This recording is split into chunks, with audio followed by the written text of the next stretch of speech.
Hey guys, today I'm just going to do a review slash discussion kind of on Resident Evil 6. I just completed this game not too long ago, got all the achievements.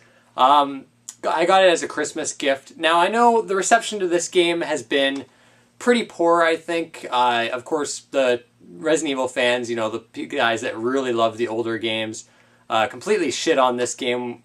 I played the demo before release, and I didn't care for it at all. In fact, I pretty much hated it. But I heard they fixed a few things with the patch, and I was always going to get this game eventually when it was cheap. And it hit $20 during, the Christmas period, so I ended up buying it. Now, before I get into the review, I thought I might go over my history with the Resident Evil series, as I think that's important before I start talking about the game.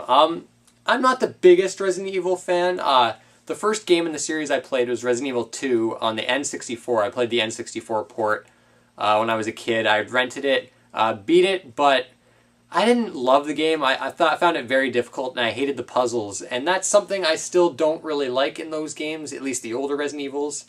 I've only actually played Resident Evil 1 and 2 in terms of the older ones. And I like them, especially number 2, but I found, they're excellent survival horror games, but those puzzles just drive me nuts. Every time I play those games, I get to the puzzles, I'm just irritated.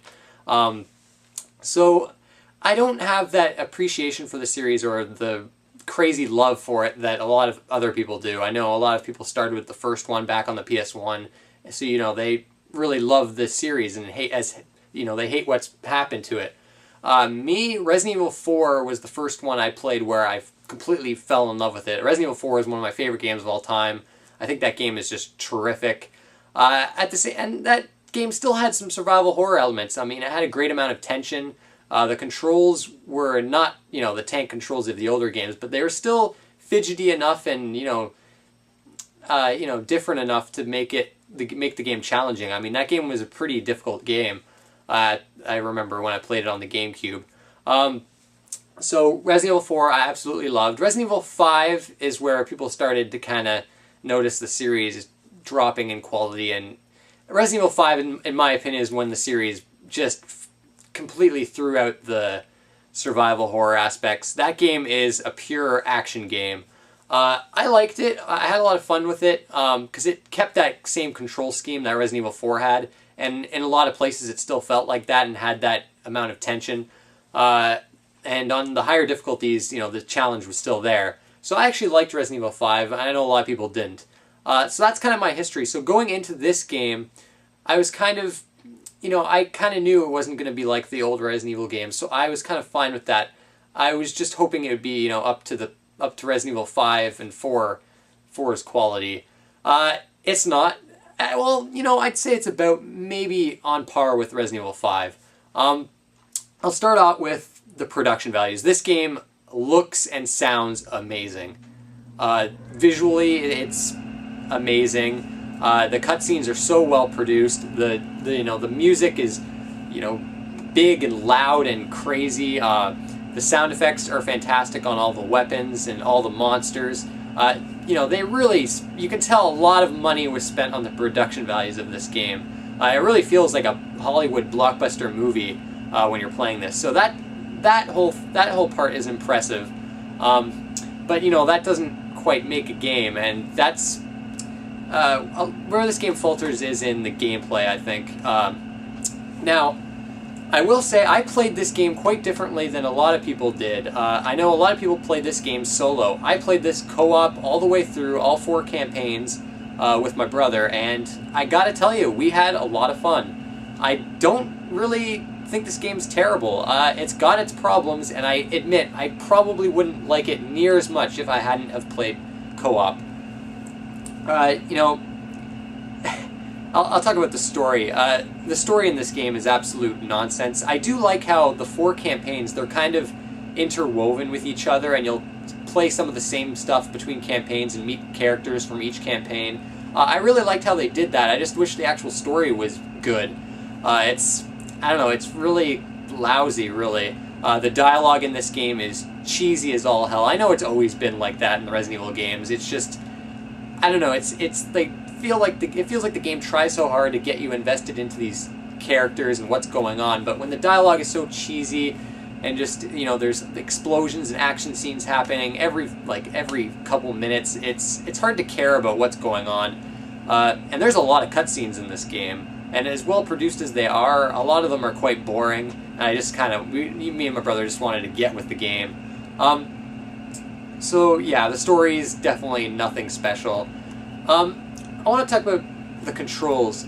This game, a completely different control scheme from Resident Evil 4 and 5, which when I played the demo, I hated it. I absolutely hated it. I love the Resident Evil 4 and 5 control scheme. This one, you can move and shoot. It's a lot quicker. The camera at first is pretty wonky. The aiming is all out of whack, and I noticed that in the demo too. But after a couple hours, you do get used to it, and eventually I was, quite, comfortable with the controls, and I thought they worked well. But I still kind of prefer that control scheme from Resident Evil 4 and 5. So the gameplay itself, the 4 campaigns, I might as well talk about each campaign, what the gameplay is like in each of them, because the 4 campaigns are completely different from one another. Leon's campaign, which is kind of like the main one, it's got maybe some slight survival horror aspects, especially in the beginning of the campaign, but after that first chapter, I'd say, it just, everything's thrown out the window. You've got quick time events all over the place, like these giant set piece moments. There's the car chase type sequence, just a lot of explosions all over the place, and this is where I can see a lot of people having a problem with the game. This is not a survival horror game. This is an action game, and as an action game, I think it works. And Leon's campaign is some of the most fun, and it probably is the best campaign. Me and my brother had a blast goofing on the lousy dialogue and how many action set piece moments there were in the game, and the car chase part in particular, we had a lot of fun because of the amount of times we died. Actually, I'll go into that. You will die a lot playing this game your first time through, because I can't count the amount of unavoidable deaths this game has your first time through. One moment I remember in Leon's campaign, you're trying to protect these civilians, you're shooting your enemies, and then a bus will just fly out of nowhere and hit you, and you die. Game over. And you have no way of knowing this bus is going to come at you. If you happen to be in the wrong place at the wrong time, you'll be killed. And this kind of shit happens all the time in this game. So if I was playing by myself, solo, with the AI, I would be really frustrated. But because I was playing with my brother, we just found it funny and kind of shrugged it off.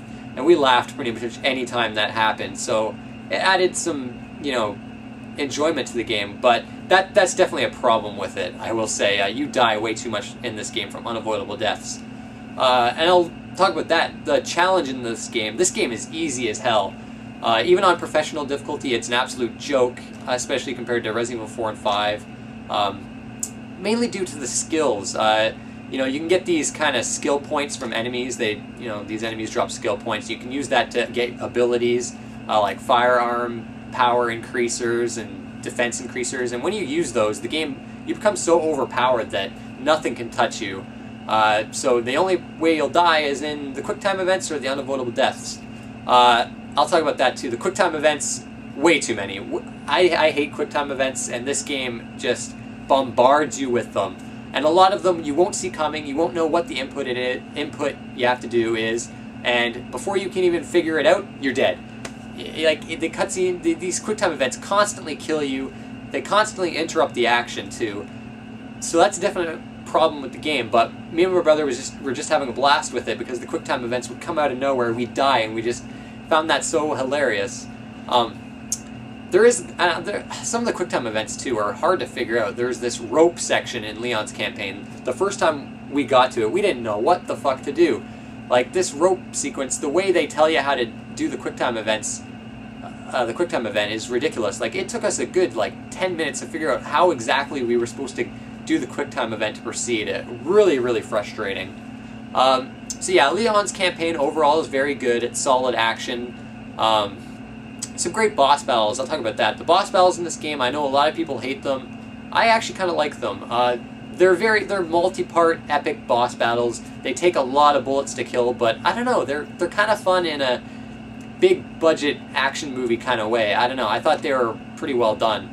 and they're some of the most fun parts of the game, I thought, at least, you know, that first time through. So yeah, Leon's campaign, pretty great for the most part, actually. Chris's campaign is the one a lot of people take offense to. It's basically Gears of War, especially the first half of it, I'd say. You've got snipers, enemies shooting at you, tanks, explosions everywhere. It's ridiculous. But me and my brother were laughing at all that. We thought that was just hysterical, and we had fun with Chris's campaign. I think, especially towards the end of Chris's campaign, it gets actually pretty good. There's some neat parts in the game at the end of his campaign. So I actually even liked that campaign, despite it being basically Gears of War. Jake's campaign, Jake's and Sherry's, it's the worst one. I didn't care for it. Some of the chapters are good in there, but chapter 2 and 3 in Jake's campaign, if you've played them, you know what I'm talking about. Just fucking awful. Like, the one chapter, you've got this blizzard, you can't see where the hell you're going, you have to collect all these items located around the environment. Enemies will shoot you and you don't know where they're coming from. You'll slide down ice hills. It's frustrating as all hell. Then you have a snowmobile section where there's unavoidable deaths at every corner. If you don't do it perfectly, you'll be dying over and over again. The controls are shit on the snowmobile.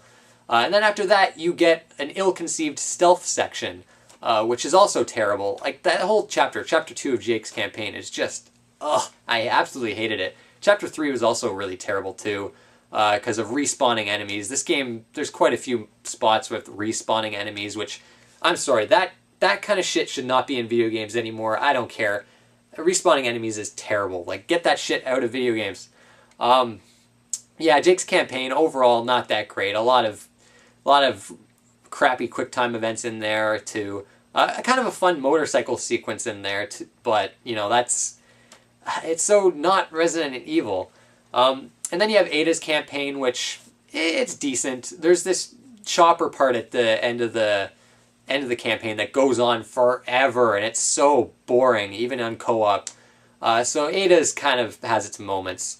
Now, besides the campaign, there's also 2 modes that are in this game. Mercenaries makes a return, and it's basically as fun as always. You know, unlockable characters, unlockable maps, and once you get used to the control scheme, the Mercenaries is great fun, especially co-op. So that's in the game. That's all in good. There's also a mode called Agent Hunt, which is a very interesting concept, kind of Dark Souls-esque, where you can kind of control enemies and enter other people's campaigns and try to kill them. The problem with this mode is it takes forever to load into games, and you play sections, and the controls are really bad for pretty much all the monsters. It's very hard to kill people, and once they've completed the section, it just kicks you out and you have to find a game again. A neat concept, not executed that well, so I don't know. The Agent Hunt mode was kind of disappointing, I must admit. I guess that's all I can really say about Resident Evil 6. You know, I liked it, but I feel a lot of it has to do with the fact that I was playing co-op, and I think as an action game it works well. The enemies are fun to fight. There's a lot of grotesque creature designs. A lot of the bosses were really cool. A lot of great moments, but a lot of crappy moments too. Inconsistent game, if you will. If you can find it for like $20, I'd actually suggest picking it up. Unless you're hardcore into the old Resident Evil games and you don't even like Resident Evil 4 that much, or 5, then I'd say probably stay away from it. But, I don't know, I enjoyed Resident Evil 6 for the most part. But anyways, guys, I want to thank you for watching, and I'll see you next time.